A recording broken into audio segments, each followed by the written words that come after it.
Hey guys, happy Monday, virtual group coaching. Very, very happy to talk to you guys, see you guys, everybody around the world that's watching the recording. I know a lot of you guys can't be here, but it's always great to see you and hear from you. So, over the next few weeks, we're going to go over something that myself and Mary have seen multiple times in one-on-one sessions, or whether we're in VGC, virtual group coaching, or whether we're in a program. Negative emotions. So frequently, everybody has dealt with some form of negative emotion at some point in time. However, what I want to talk about is not only are emotions a gift from God, but how we frame these emotions will affect our experience with life in general. So there's really 5 different phases to emotions that I'm not going to go into throughout this entire meeting here. This meeting's about an hour long, and I cannot get into all 5 phases, but I will do one each week because I want to be able to help each and every person that's either listening to the recording or sees the recording or is here live to be able to know how to you get into negative emotions and how to get out of negative emotions, how we all experience these different levels of a negative emotion and how to get out of that negative emotion. I hear so much conversation about negative emotions, but from a very general place. And so you guys all know me. Anybody that does know me, I like to get into specifics. So we're going to go over all 5 phases over the next few weeks. Anytime that you see myself or Mary, we're going to talk a lot about how you get into negative emotions and how to get out of them. So basically, we're going to go over each phase. And so there's 5 phases, and we're going to go into each phase specifically. So in what do you guys think the phases are? I couldn't wait to ask this question. What do you guys think the phases of negative emotions are? Just in the chat, just some guesses.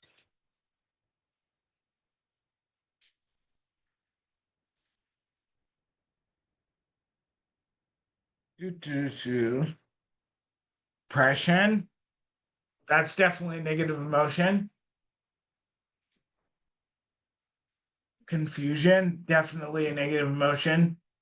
Fall feeling. There we are. Oh wow, cheese and rice. Love it. Love it. So phase one is the trigger. Everybody talks about being triggered, and that's the one that we're going to go over first because that's the most common word that everybody hears is I'm triggered, I'm triggered, I'm triggered, trigger, trigger, trigger. So we're going to go over that one today. But there's trigger, escalation, crisis, de-escalation, and recovery. So has anyone, just yes or no in the chat, felt a trigger or felt like they were triggered? Anybody know what that is? That's what I said. I know that, Alicia, because you're a doctor. You don't count. Your vote doesn't count. Of course, Ashley, I knew that.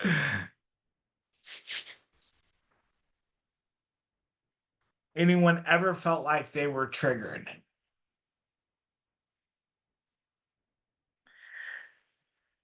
Me especially. When I think of like trigger or triggers, I always think of like being in love with somebody that triggers you. Has anybody ever been in love with somebody that triggers them? Like that causes them to feel a trigger. So first and foremost, like anybody ever caught themselves saying like, "Oh my gosh, every time that person's around me, they trigger me. Like everything they do triggers me. Like why are you eating so loud? Why do you have to slurp when you drink? Like what is wrong with like everything you do triggers me. Has anybody ever felt like that? Like it's like they're just pressing this red button every time they get around you, just poking at you every single time. Well, triggers essentially is emotions is where the spirit of offense lives, operates, hangs out.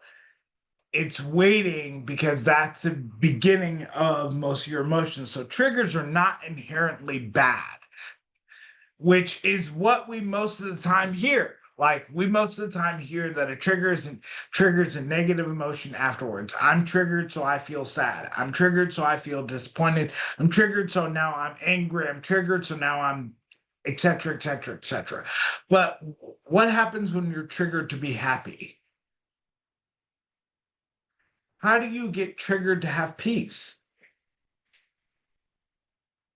How come you can't be triggered to feel love? Why do you have to be triggered to throw something at somebody's face? Why does it have to be a negative emotion tied with a trigger? The word in itself is negative. It assumes a negative outcome. And so I think about the spirit of offense whenever I look at this word. um, yes, we don't call it that. I agree with you, Alicia. We definitely don't call it that. We just I don't know why we don't call it that. Maybe it's a culture thing. Maybe it's just like I don't know. I can't even explain it why we don't have this conversation about it, especially like considering the fact that we do get triggered to have peace or feel joy, or like if you think about it, like the big belly laughs come from something that triggered you that it's funny. Like that's hilarious. That's why you laugh at it. You laugh at it over and over and over and over and over again. Like the biggest joke right now is calling Daddy me. All of my kids are now calling me Aaron because they all saw the skit, and so now everybody in the house is calling me Aaron, including Naomi. Nehemiah can't talk yet, so he's not doing it. But that's what everybody's calling me. My name is no longer Daddy; it's Aaron. It's super funny until it's like the 70th time in a day where somebody has called me that. I'm like, no, my name is Dad. Dad, Daddy, Father, whatever you want to call me, just not Aaron uh, for the 90th time. But I think of like, especially like biblical insights or biblical thoughts or different verses, how the spirit of offense takes over things in our emotions and when we feel triggered or when we get triggered. Proverbs 19:11, it is to one's glory to overlook an offense. So that has nothing to do with being triggered. If I'm triggered, then I'm not overlooking uh yes, nephew showed them the skit. I'm not overlooking an offense if I'm triggered. I'm thinking about the offense. I am fixating on the offense. I'm not overlooking anything. Matthew 24:10. Many will be offended, betray, and hate one another. So that's referring to the end of days. Jesus was talking about that. But like again, spirit of offense living there. Many will hate each other, brothers and sisters not liking each other. And I mean, is that just family or is that, Christians, Christian brothers and sisters in Christ not liking each other for whatever reason? Hebrews 12:15, do not let a bitter root grow up to cause trouble. It's interesting to me that it says root because root comes from a seed. Very interesting to me that it uses those words that are very interesting to me, like that a bitter root. So it came from a bitter seed, seeds that were planted that were bitter. So what is a trigger? A trigger in general is an event, situation, word, memory, whatever you want to think of. To me personally, it's a thought that sparks an emotional reaction from us. When I think of the skit Aaron, I want to laugh, even though sometimes it's annoying. I think it's funny. But it's just a thought. All I can picture is Peel with half his head shaved off saying you done messed up, Ron. That's all I can picture. So I think it's funny. The thought in itself triggers happiness and joy, and I'm not angry about any of the rest of that, but there are things also that trigger me to be angry. So it can be like it can go either way. It sparks emotional response is really what I want you guys to understand. A trigger sparks and sparks an emotional response. And they can be external. They can be things from the outside. So somebody else can trigger you for something else or a different reason. But we'll just go with negative because I want to definitely talk about negative emotions. Somebody else saying something to us is where those seeds come in. They say something to us and they plant, this is a trigger for me. Like, for instance, when Mary and I first got back together, the word divorce was a trigger for the both of us. Like, we kind of like looked at each other like, yeah, that word. Let's just do away with that word forevermore. Let's just not say that ever. It just doesn't. Even sometimes the word marriage in itself was a trigger too, because it was like we failed in that area the first time around. So the word in itself was difficult for us even to think about. And then like actions being nice to each other again was almost like, what do you want? As a good friend of mine would say that's not here currently, who sent you? What do you want? You want something. You're not nice for just to be nice. You're nice because you want something. What is it that you want? So the both of us were triggered by certain emotions and action or certain actions and definitely words. Mary didn't like it when I didn't say anything, even though more times than not I wasn't thinking anything. So I didn't say anything. I was just listening to her, but she didn't like that. She wants, if all of you guys that know Mary, wants a back and forth. She wants a banter. And I would just look at her and just stare at her and be like, okay, like I get it. Like, okay. And I would just stare at her. I'd be like, I'm just listening to you. And she's like, I don't want you to listen. I want you to say something back so I can say something and then we can go back and forth. And I'm like, no, I don't want to go back and forth. That sounds exhausting. I just want to stop talking. Like, can we not say anything? Can we just sit here in silence? And no, that was it. Sitting in silence was a trigger for her. I know lots of people in my journey, especially not even just in my romantic relationship, that sitting in silence is difficult to just like, if we're sitting here staring at each other, it's like something has to be said. Something is wrong if we're just sitting here staring at each other. And I can see people get triggered in that, like, you're probably thinking something negative about me instead of saying what you're actually thinking. But sometimes me, especially me personally, I will be thinking something very nice about people and just like I'm not a real big like scream and say things over and over and over and over again. I'm not like that. Like that's just not who I am. I'll say it once or twice and that's that. Like then I'm done talking about it. But then like my wife is definitely not that at all. So if I don't join in the banter, then that's a trigger for her. And I learned that through the 4 or 5 years that we've been back together that she needs that banter.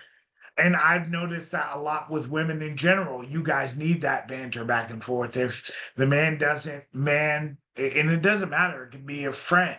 It could be husband. It could be somebody that you work with. If they don't banter back and forth, you're looking at them like, what is wrong with you? Why aren't you sharing? Why aren't you vulnerable with me? Why aren't you saying anything?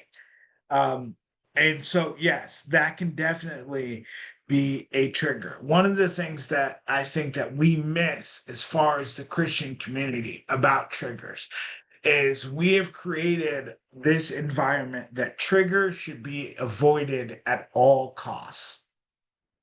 We should avoid them. If you know that triggers you, leave it alone. Hide it. Dig a hole, stick it down there, cover that up with whatever you can find, and never revisit that at all. Triggers should never, ever, ever be hidden or avoided at all costs. They fester and manifest themselves in different ways if you avoid them.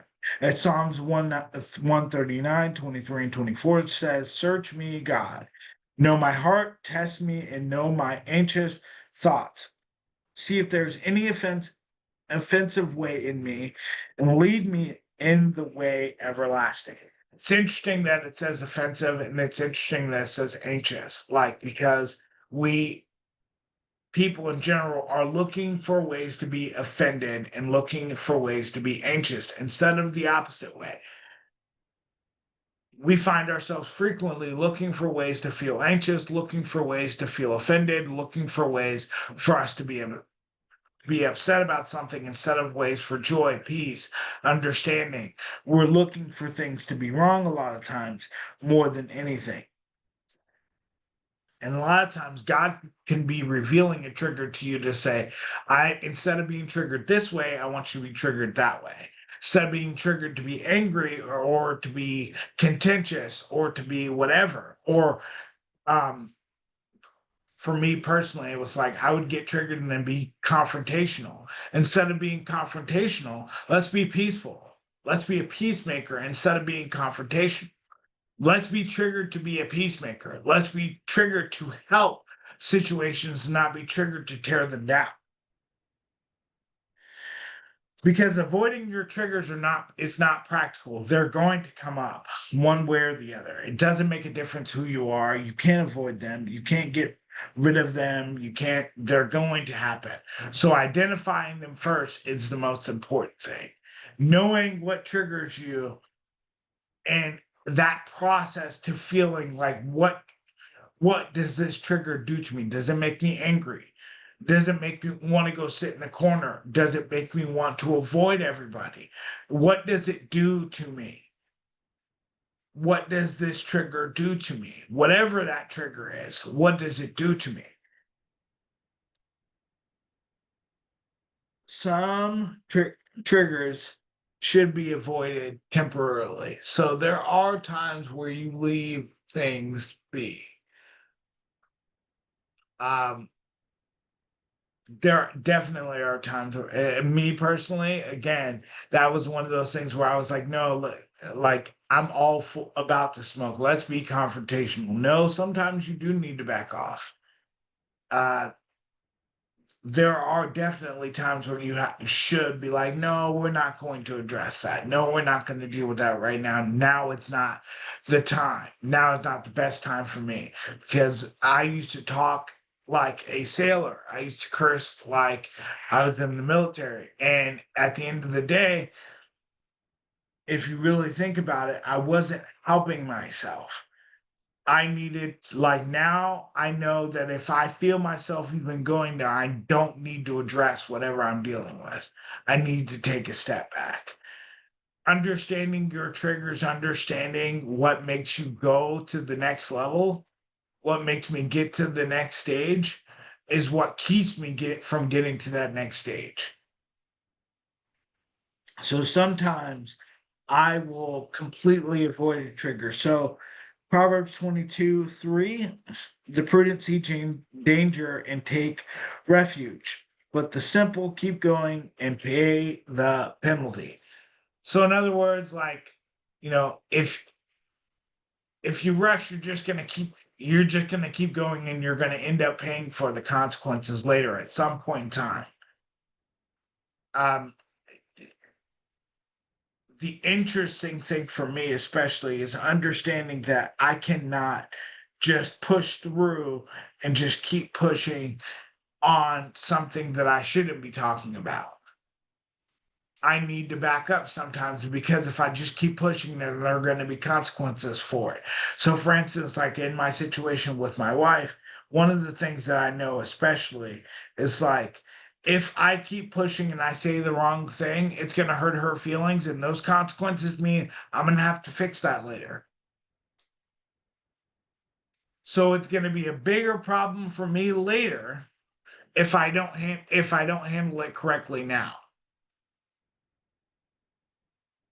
And that is part of understanding if I'm angry or if I'm sad or whatever I'm doing. If I feel triggered, then I need to handle it the right way. I need to focus on it the right way. So the first thing that I do, especially, and I suggest you guys all do, is identify whatever your trigger is. First, you identify what the trigger is and what is triggering you to do. So, like, if somebody disrespects you, what does that trigger you to do? Do I immediately go for vengeance? Do I immediately go for an eye for an eye? How do I behave when I feel triggered? What do I do? Because that's, again, back to the spirit of offense, because this is where the spirit of offense lives in our negative emotions.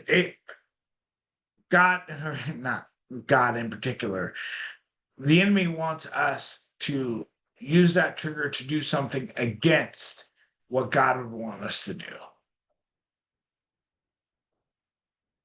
And so frequently we will just decide on our own, oh, I'm triggered, so I'm going to do this or I'm going to do that. And we don't even know why we are genuinely triggered. Go ahead, Vanessa. What do you got? Well, I hope I don't you know, I just wanted to say something because it's kind of like what I'm dealing with, what I'm struggling with right now. Um, my husband is like going public with someone right now, and it's like extremely triggering. And what I'm dealing with, what I'm trying to overcome is pride, and obviously anger fluctuates. So that's what I'm trying to like wrap my head around. Like, okay, like I'm going down this path. All of these like temptations come up, like mainly it's about like dating, because I don't want to go out to the club or anything like that anymore. I'm like over that. But it's like dating will come up and be like, that's a temptation sometimes. Like maybe or like a temptation is to go and file, things like that. Like I keep trying to, like, it's hard I have to fight the temptation to just like, other than just sitting down, right? Because I'm trying to like wrap my head around, like, well, what the heck do I do in these moments? Like, like I'm trying to stay on this path with God, so I'm trying to do the right thing and live the right way. But I'm absolutely triggered because now it's public and my family are starting to see these things. So pride will puff up, like just with me dealing with it by myself in the house. Like I'll be like, okay, well, I'll be putting the other person down in my head, and I'll be putting my husband down in my head and thinking like, well, I'm better off than them or whatever, to try to feel better in some way. Like I'm trying to feel better about it or trying to like cope with it, So it's like, I don't know what to do. So when you recognize, like, so them going public with whatever, their personal life is, I guess, what you're saying, right? Like they went public with their new whatever. um I don't even like to call them spouses, like, because it's not even that. It gives somebody credit that they don't earn yet. So I will say this much: them going public with somebody is only a need for attention, which is the first thing that you should recognize. They just want somebody to look at them and make an assessment. So if they want that from me, if I'm giving them that, they're manipulating me to make a decision. That's what they want. They want me to look at them and to make an assessment. So that's like what I like to do a lot of times if I feel triggered is to look at the results, skip through all the rest of the other noise and look at the result. The result is this going to help or hurt me? And that's a yes or no question. That's not like an open ended. If I sit here and I am thinking about them in a negative light, or I'm thinking about my husband in your case in a negative light, if I'm thinking about then that means I could then I'm using my emotional bandwidth to think about people that are not even here. So is that going to make me productive or not productive? Can I be productive with that attitude? That's the thing that you want to think about with a trigger. So can you be productive with that attitude? Yeah. No, I totally get it. And dude, I'm really like, I'm almost like disgusted with like how much I'm thinking about it or them or whatever, and it's like I wish I didn't. Like I just want to be like done with this already. Like I just want to be like, I don't want to necessarily say like I'm gonna give up on my marriage, but at least like man, I just want to figure out like move on in a sense of with just like my life. Like I'm tired of like being so wrapped up in this for so long.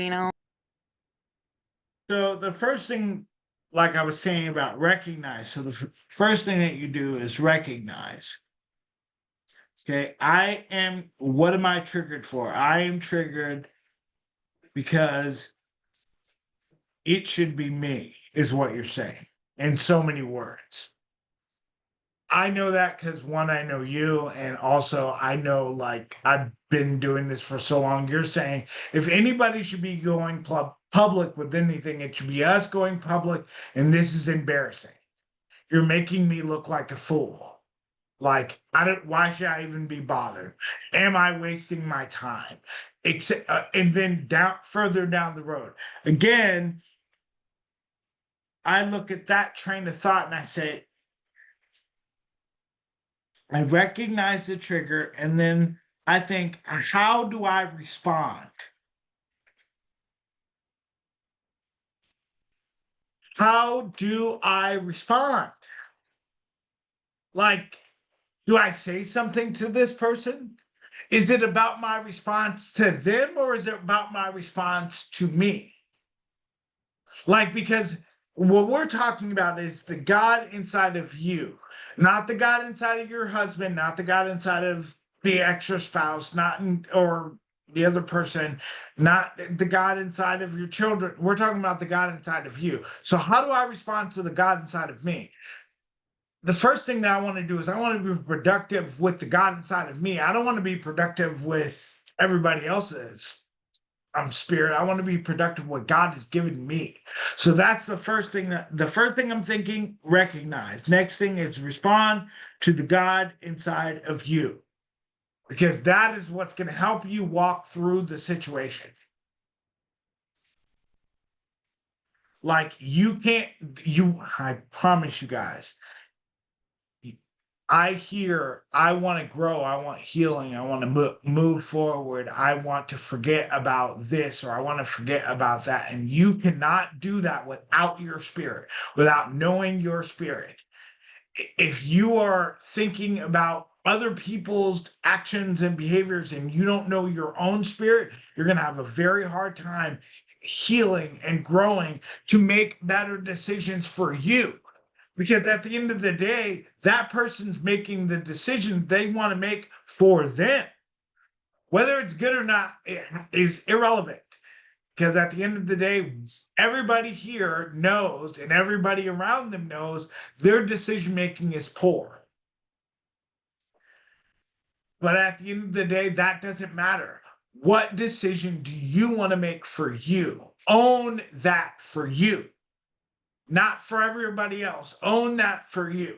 So, how do I respond? The last one is in your response, which is your action. is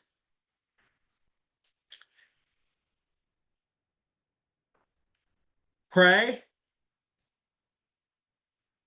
and don't pray to the Lord for general things. Don't don't do that, because God knows your heart. God knows your heart. And it's almost offensive to him to act like what is going on in there he doesn't know, because he knows.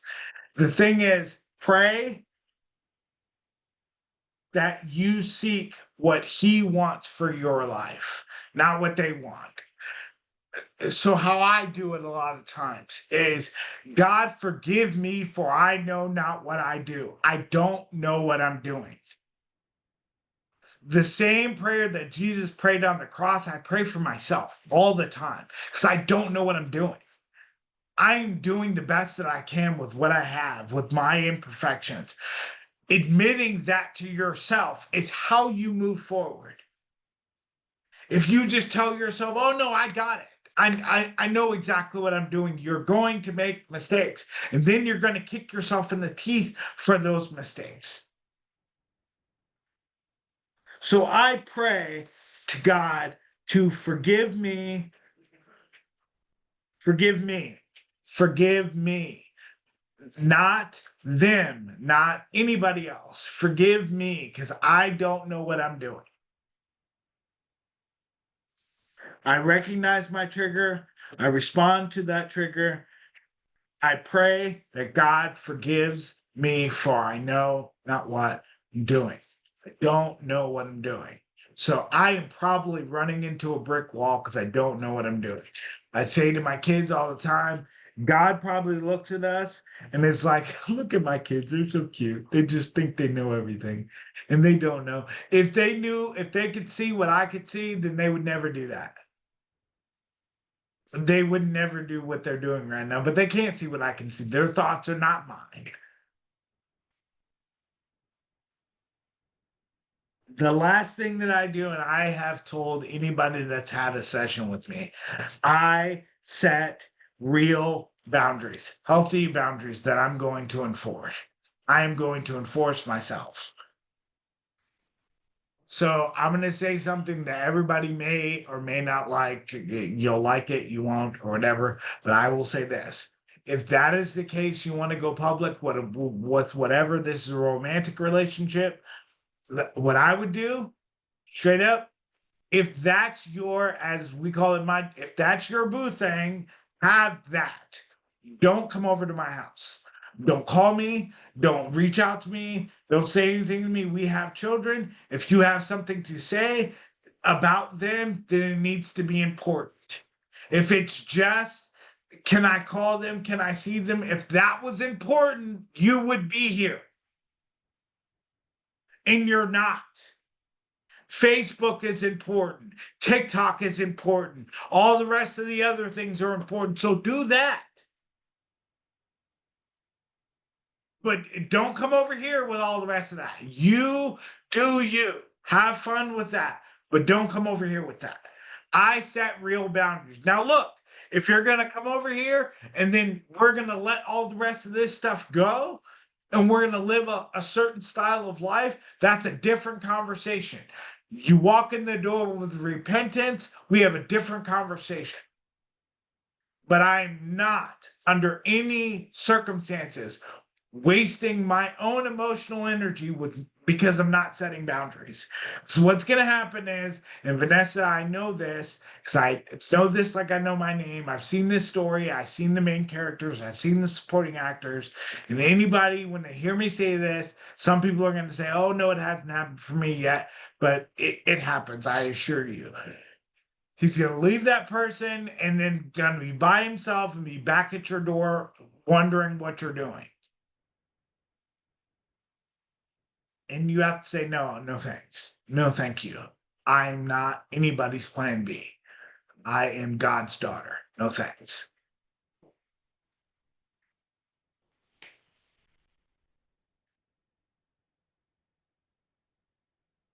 So if we ignore triggers, we have to know why it's dangerous to ignore triggers.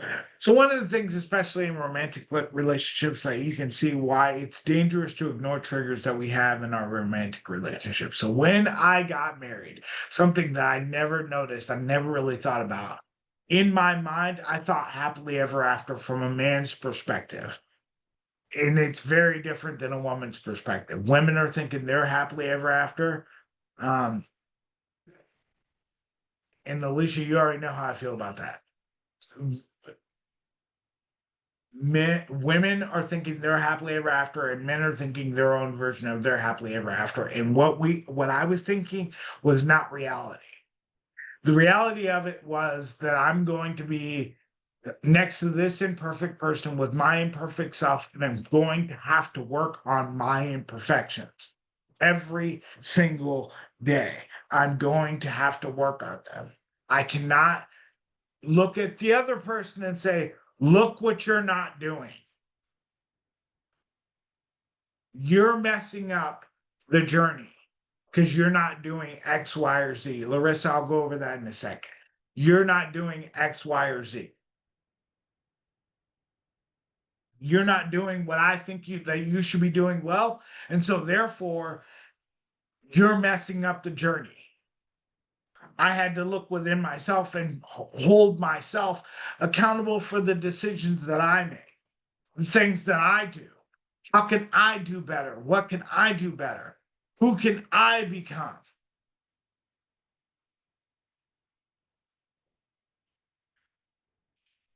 I do think that he's still coming back. I just didn't say when because I couldn't, there's no way that I could know that.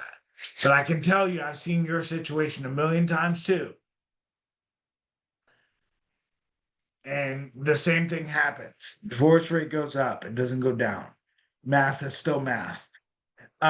So one of the reasons why it's dangerous is like if you don't work on yourself, then it only gets worse. Like, and you and the enemy, the spirit of offense, convinces you that it's them. So, to what is a man's version of happily ever after? Completely different than a woman's, but a man's version of happily ever after somewhat goes like this. We have this idea in our mind of things that we can accomplish, things that we want to do. I think that would be naive for me to say for the glory of God, because we're not that spiritually mature when we're making these decisions. When we think of these things that we can accomplish, and we think that a woman is going to willingly want to help us always accomplish these things. And it's a matter of our egos because our egos are huge. And for the most part, we don't take into consideration she has her own hopes, dreams, things that she wants to do. But we are convinced that this woman is going to help me in my purpose and what I think my purpose is. And when the woman starts doing things that are inherently in her purpose that God has put on her heart, a lot of times it frustrates us. It's like, that's not what God has me doing. This is what I want to do. No, God put this in. God may have said something different to her, and we have to respect her relationship with God, just like we want her to respect our relationship with God. Difficult part about that is a lot of times the leader is not spiritually mature enough to say, I need to respect your relationship with God. Instead, no, you should be helping me do what I want. And I tell you, about 75 to 80% of men think exactly like that. There are things that I want to do. I want to go in my career. I want to get this far in my career. I want to get this far in athletics, or I want to get this far in life. I want to do this. I want to do that. And a lot of times a woman is not thinking that. She's thinking about her Cinderella moment. She is not thinking about like, oh yeah, well, I want to help you get to here. I want to help you get to there. I want this. She's not thinking about that most of the time. She's thinking about her Cinderella moment. Thank you, Vic, for pleading the fifth. I appreciate it. One of the things that I've done, as I just said about praying that during my triggers, especially, it's like, stop trying. Oh my gosh. Learning this for myself. Stop trying to forgive everybody else and you can't forgive yourself. Guys, that is backwards. If you cannot forgive yourself for being whoever you are, trying to forgive somebody else is a fruitless journey. You're not going to make it. You will never be able to forgive somebody else if you can't forgive yourself. So if you can't say, I can't do this well, and that is okay, I forgive me for not being able to do this well, forgiving somebody else for what they don't do well is not possible. It's not going to work. So you have to have God's forgiveness, mercy, and grace on yourself, for the things that you fall short in. It cannot be just for the things that they fall short in. I can't tell you how many prayers I heard from my dear Mary about how many things that I wasn't doing well. And when I said, okay, honey, let's work on this for you. Oh no, I just suck at that. I'm just not good at that. And I'd be like, no, you need to forgive yourself like you want to forgive me.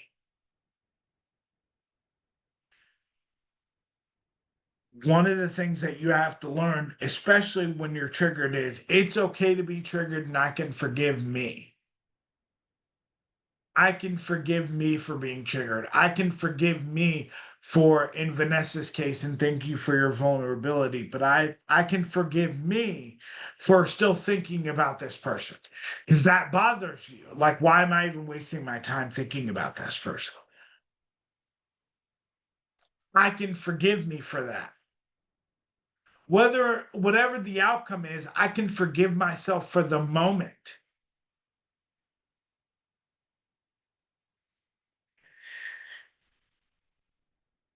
Also, has anyone, just yes or no in the chat, has anybody ever felt like they held a grudge? They're holding your grudge. Yes or no? And I'm going to put my vote in there right now. Yes. In big capital letters. So one of the enemy's hugest attacks against us is the ability to hold a grudge. Humans can hold grudges against each other because we are who we are, because of our imperfections. And so we will hold a grudge, and that will hold bitterness, anger, resentment towards that person, thinking that person is something that they're not worthy of that grudge. God is going to take care of that. God is going to do wonderful things for you. God will take care of the things that are hurting you right this very second. But I know for a fact, like there were times where I had real, actual grudges.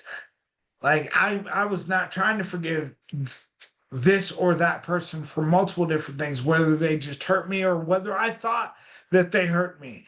Because especially in situations like that I see with standers frequently, or I see with people that are not standing, like a lot of times we think a person that doesn't even know us is hurting us on purpose.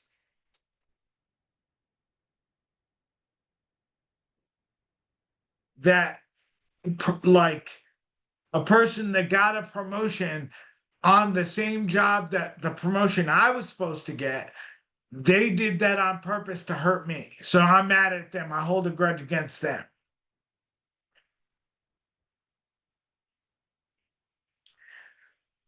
Like, and then anytime I get around them, now I'm triggered by them. Like, oh my gosh, they're going to do better than me. They're always going to do better than me. Everybody's always going to do better than me. I'm the low person on the totem pole. Nothing good ever happens to me. Nothing good ever happens for me. And the interesting thing about that is that if you chase accomplishments, by definition, chasing something, it will run from you. So while I'm saying, like, oh yeah, nothing ever good is going to happen for me, I'm chasing those things and they're running from me instead of letting it come towards me. So, how did I let things come towards me? When I'm triggered, when I feel a trigger, and I go through this process, this is me guarding my heart. I am seeking to reconcile with my relationship with God. For very few times I am I thinking about another human being because they're not in any more control than I am. So what am I thinking about them for? They're doing the best that they can, like I'm doing the best that I can. So I go through this process to guard my heart and seek reconciliation with God, not with anybody else, not with another person or another human being. And so while I'm trying to seek reconciliation with God, has anybody ever thought to themselves, and I know this is a difficult question to ask, but how can I extend grace to someone else that I think doesn't deserve it?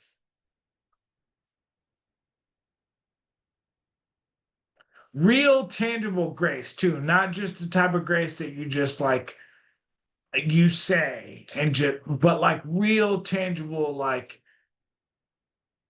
I pray for you in my prayer closet, yes, but like if I saw you in person, I'm the I am asking for blessings over your life to your face. Alicia, you deserve it. For sure. You deserve all types of grace.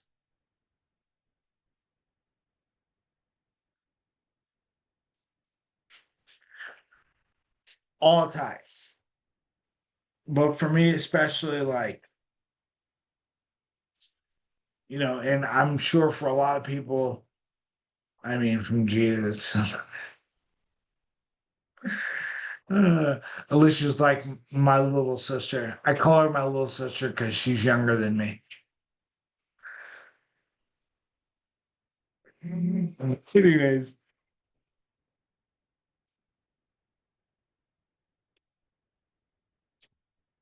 so all that know our testimony, all that know our story, and all that know me know that my wife at one point in time was married to somebody else. You're a little sister. You're that big. Anyways, my wife was married to somebody else. The idea of extending grace to that person was almost offensive to me. Not almost. It was like really legit, like offensive. Like I will never extend grace to that person. Like they did it to me on purpose. They weren't thinking about me. They were thinking about them. They weren't thinking about how that situation would affect me. They were thinking about how it would affect them. And now I have mercy and grace for that person in my heart. Like if I saw them now, we're not gonna fight, we're not gonna beef, none of the rest of that stuff. There was a time where I was like, don't bring him around me ever. But I'm not like that anymore. And again, spiritual maturity, understanding that there's a time and a place for everything. That like I was making this person a threat that was not even a threat. They weren't even thinking about me when they made whatever decision they were making. And I had allowed bitterness, offense to come into my heart about somebody that didn't even know me. Wouldn't even we could walk past each other in the grocery store and I wouldn't even know who the person is. They're not thinking about me like I'm not thinking about that. So I would, for you guys especially, understand what a trigger is. Understand what your triggers in particular are. why they are triggers and what they trigger you to be, what they trigger you to feel like. When I'm triggered, do I feel emotional? Like, okay, so what emotion am I feeling? Am I feeling anger? Am I feeling disappointment? Am I feeling frustration? Am I feeling happiness? The good triggers, like happiness, joy, peace, love, excitement, those ones you want to replicate. That's how you get rid of the negative thoughts, negative emotions. You find your good triggers and you want to replicate them. You want to find a way that you are feeling this on a regular basis. Your emotions are able to process themselves in a healthy way, like making sure that you're not going all the way down the rabbit hole and staying there. You can go all the way down the rabbit hole, just come out.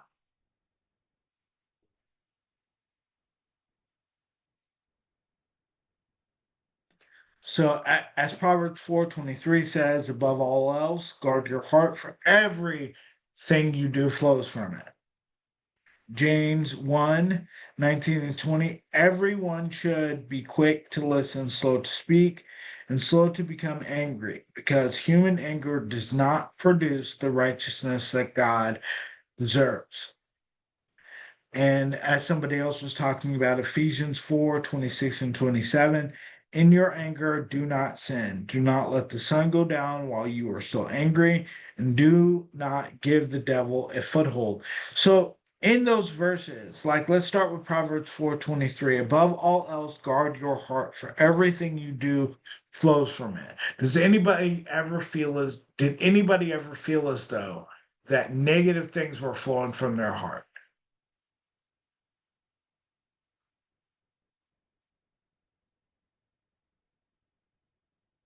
Shopping is a positive trigger if you use it the right way. It is.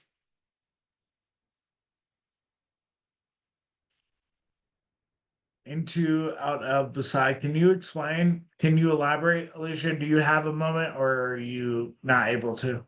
If you can in the chat, I know you're a fast typer. So, Oh no, you just said negative emotions. And I said yes, into coming into my heart, out of my heart, beside my heart, like all the things, all of it.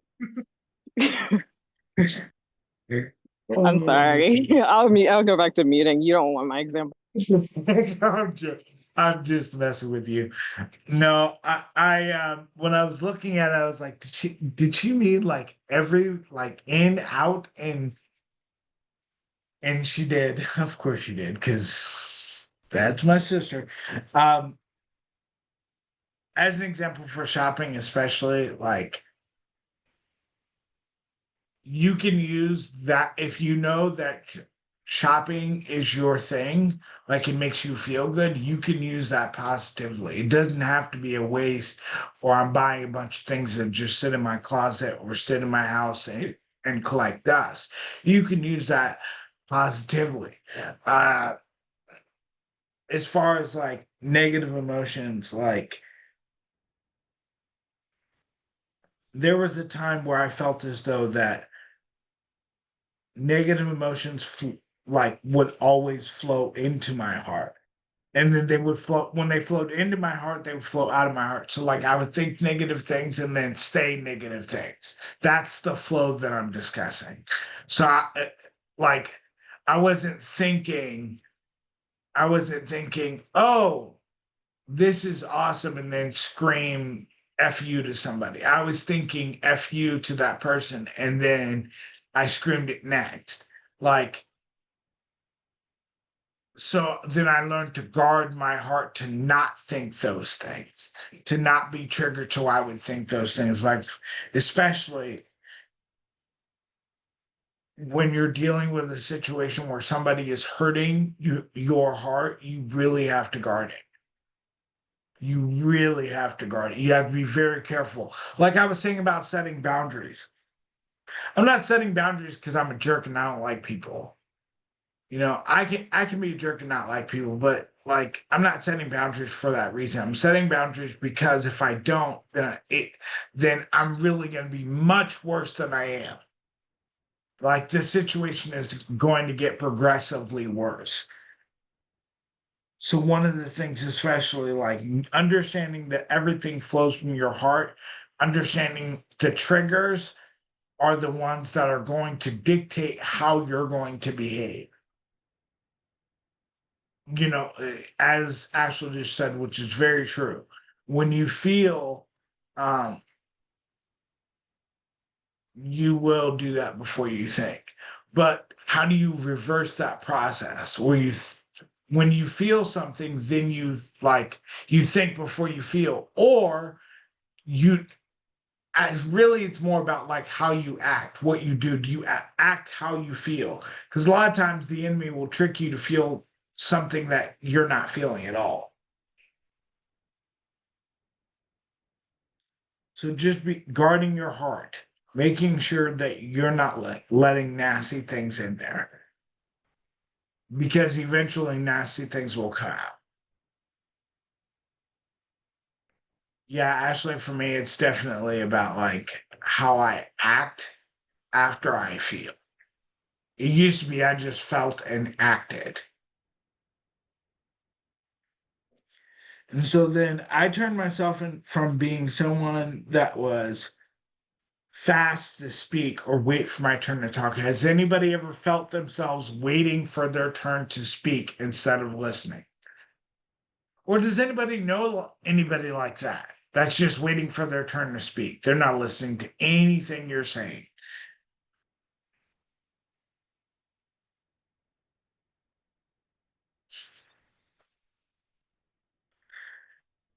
The interesting thing about that, the interesting thing about that is like, how do you feel about that person?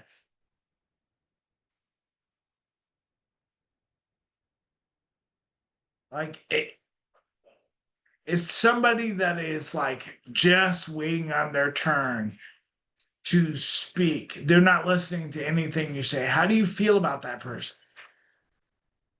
Annoyed. It's exhausting. That's true.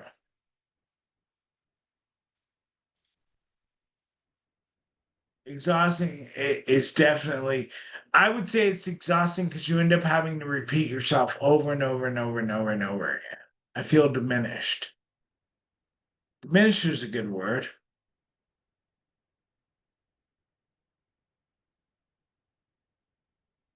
So I turned myself, like, especially with being triggered by different things, turning yourself into somebody that when you're triggered, still slow to talk, to say something. I'm very fast to listen. That's where the staring at people came from. I want to hear exactly what you said so then I can go over with you what you said and not try to make it up as I go. Like I didn't want to be the person that could just repeat what you said and I wasn't listening. I didn't hear you. I didn't hear everything that you said or be able to break down what you said. For my wife can tell you that I used to be not a person that wanted to talk. I just like I could draw conclusions quickly. So like hearing the same thing over and over, I wasn't listening to every bit of how somebody was feeling. I wasn't listening to the progressive emotions that were happening in the background. I just heard what they said and made my assessment.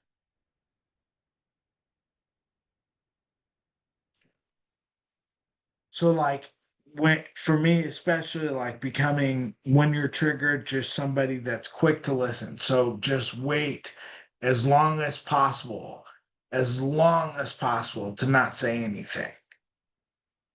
People will talk themselves out. It may take a while, but they'll talk themselves out, and you'll grow in patience and perseverance, and it'll make your life a lot easier because then you'll be able to understand they're just talking. A lot of times people will be talking just to talk and not really know how they feel yet. And then they'll discover, oh my gosh, now I figured out what I want to say. Is it an issue if we have more negative triggers than positive ones? Is it an issue? No, it's not. Most people have more negative triggers than positive ones. You just have to address them. You can't hide from them. If you hide from triggers, then they're just going to manifest themselves into the next phase. We'll discuss that the next time that we go over this, but like, that's why triggers have to be addressed and identified, because if you don't identify them, they will just manifest themselves. And then you won't have any idea of what to repent for because they'll just keep manifesting themselves.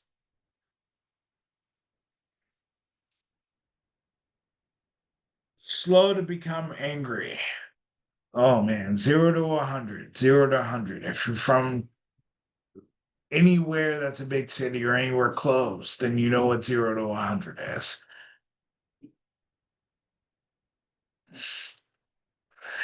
I can't even imagine that with you, Larissa. Like, I can't even imagine that with you. But like, slow to become angry in general. Like, if you can grow your patience from being angry, then you can show other people they can't control your emotions. Like, if you can show people that you're in control of your own emotions, then they can't manipulate you. Your life will become easier and easier and easier and easier. Actually, boundaries become simpler when you can be slower to anger. Boundaries are hard to enforce when you're angry. Now you're just looking for vengeance. You're looking for the anger to stop. So it's harder to instill and enforce whatever your boundary is if you're angry. So in your anger, do not sin. Do not let the sun go down while you are still angry. Do not give the devil a foothold. So the first part of this verse, I understood. I never understood the devil a foothold part. Can somebody explain that to me? Like, why does that matter if the devil has a foothold?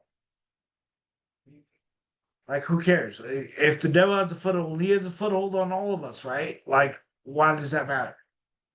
What difference does it make if the devil has a foothold? Anybody have an answer?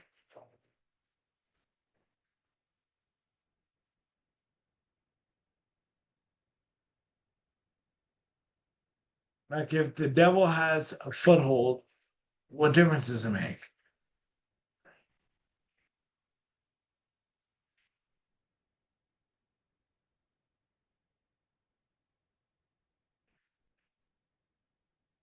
To me, the devil has then opens the door to make more havoc. So, like you were saying about footholds becoming strongholds,